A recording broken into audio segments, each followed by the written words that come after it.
Hello and welcome to This Week on Planet Earth. I'm your co-host Jacob. And I'm your co-host Matty, where each week we break down the latest space exploration, science and technology news. So without further ado, let's get into this week's stories. So I'm going to kick off this week's episode with a story about galaxies in high definition.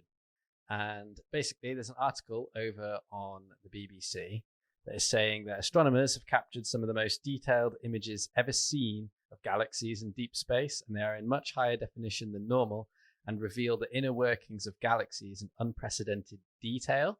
Many of the images could yield insights into roles of black holes in star and planet formation, and the researchers say that the pictures will transform our understanding of how galaxies work. Mm-hmm. And from what I've gathered, it's a massive satellite installation across 9 European countries, and there's 70,000 radio satellites.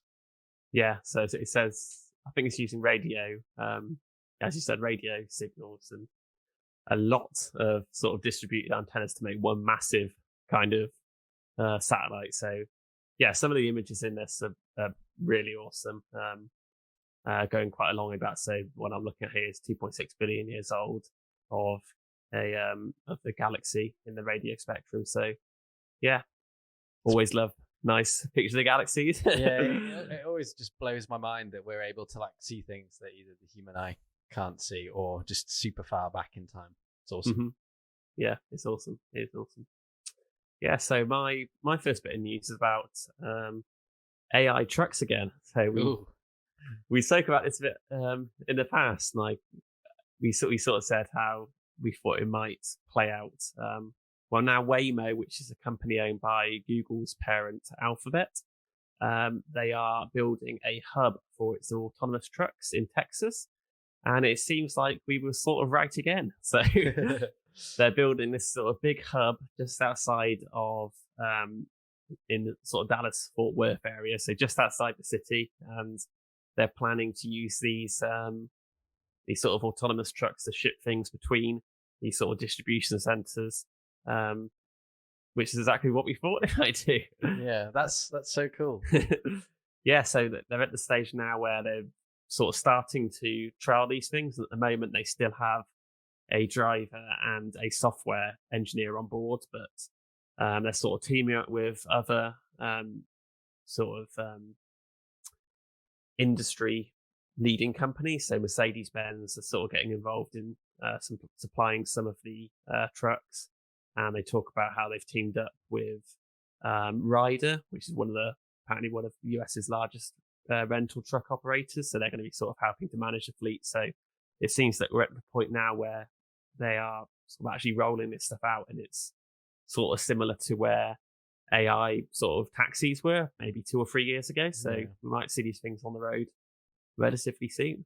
How interesting. Mm-hmm. So I'll move over to my second story for the week. And this one is a little bit interesting.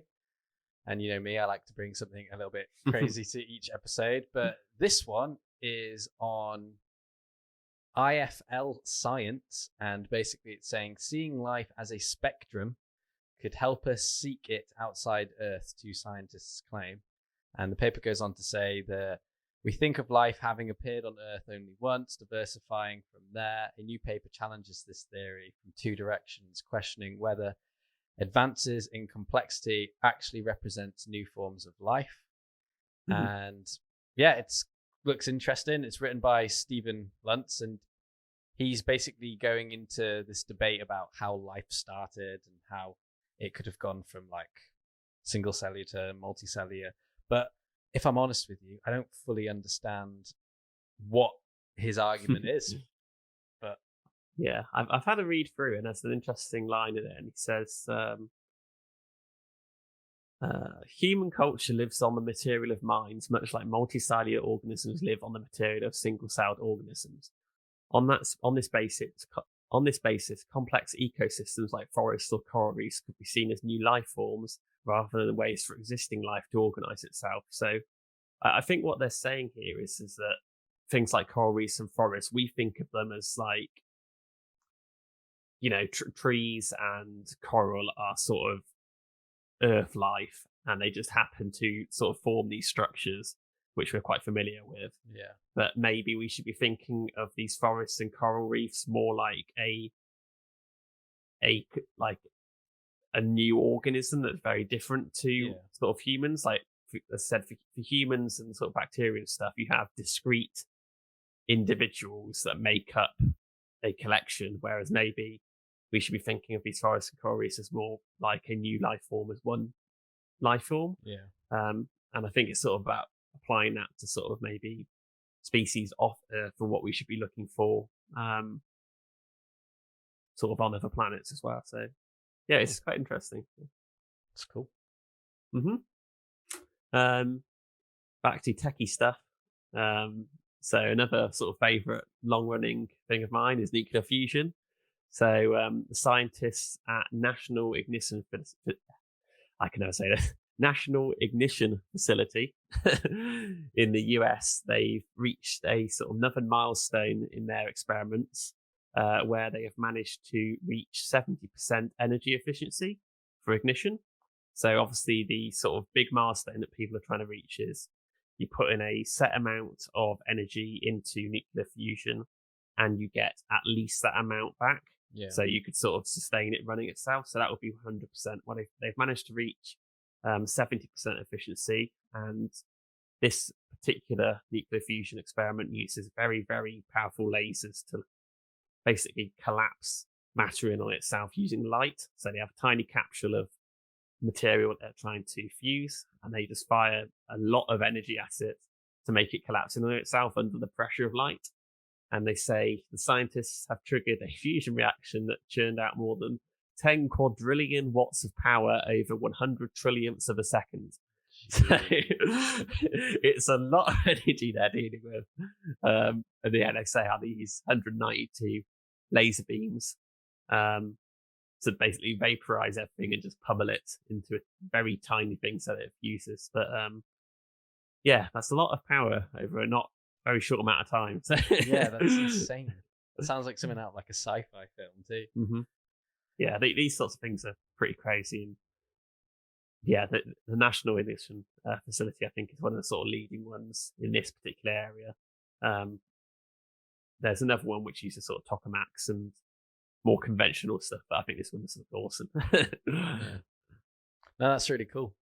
Mm-hmm. Should have been the last story. Mine's my last piece is definitely not as interesting as that. But yeah, so for my last story, we've got Blue Origin and Jeffrey Bezos suing NASA over its, I think it's the lunar lander contract. And yeah, essentially Jeff Bezos' space firm Blue Origin is suing NASA over a decision to award the $2.9 billion lunar lander contract to Elon Musk's SpaceX. And the former Amazon boss said that there were fundamental issues and that they were calling it unfair. And I just don't really understand this, if I'm honest with you, because we've reported on Blue Origin quite a lot since probably the beginning of this week on Planet Earth. And every time we talk about them, it's never really usually that good. You know what I mean? It always seems like the PR and just what the company are doing in general just doesn't seem to ever get good press. And this, I just don't understand either, because what good is it going to get from the whole space exploration situation? Do you know what I mean?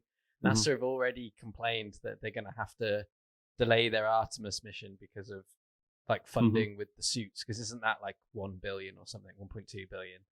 Yeah. And Jeff Bezos is just coming in because he hasn't had a contract. And I know that could seem wildly naive too, and I understand that there might be something that I don't understand with how bids are made or how contracts are won. But from the outside looking in, it just seems like throwing all of the toys out the pram.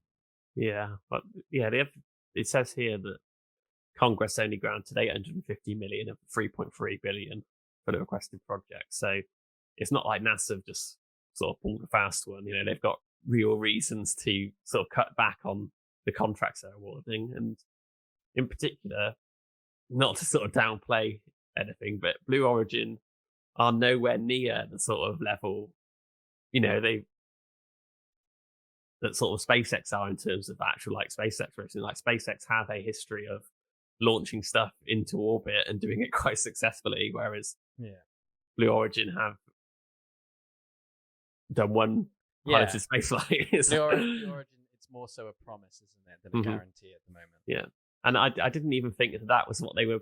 I thought they were going for more like a commercial Virgin Galactic kind of thing of like getting tourists into space, not trying to land stuff on the moon. So, and like, what good is it going to do for you in the space industry if you're suing NASA too? Do you know what I mean? Like, that's not going to do anything good. It's not going to open any doors for Blue Origin in the future. So I don't. Yeah, it's a bit of a weird one, but because it's like you were saying, it seemed like they were going the tourist way, but to like, I can understand if they want to work alongside NASA, do you know what I mean? Or like a national space program because it benefits both parties. But to sue it because you're not awarded it, I think it's just a completely different like ball game. Yeah, I agree. Anyway, well, my last piece was a bit about artificial intelligence, and it maybe isn't as long as the other one, so it'll be quite short. But it was an interesting article on the BBC about how this company are using AI to create sort of adverts and devise like what people are sort of attracted to. So in this case, it was Carphone Warehouse. So for anyone not in the UK, they're a sort of tech mobile phone sort of online shop sort of thing. They also have stores. But they were trying to create a Black Friday ad, and they brought in this company that used AI to arrive at this sort of ad campaign. And the winning line was, the time is now, which I think is quite basic for an advertisement, but it does the job. But yeah, it was developed by AI, and I thought it was really interesting because I've seen other articles about this sort of thing, how, this is one company using an AI to develop sort of one ad campaign, but you could easily see it sort of branching out and being used to develop sort of advertisements and content directed at individual people.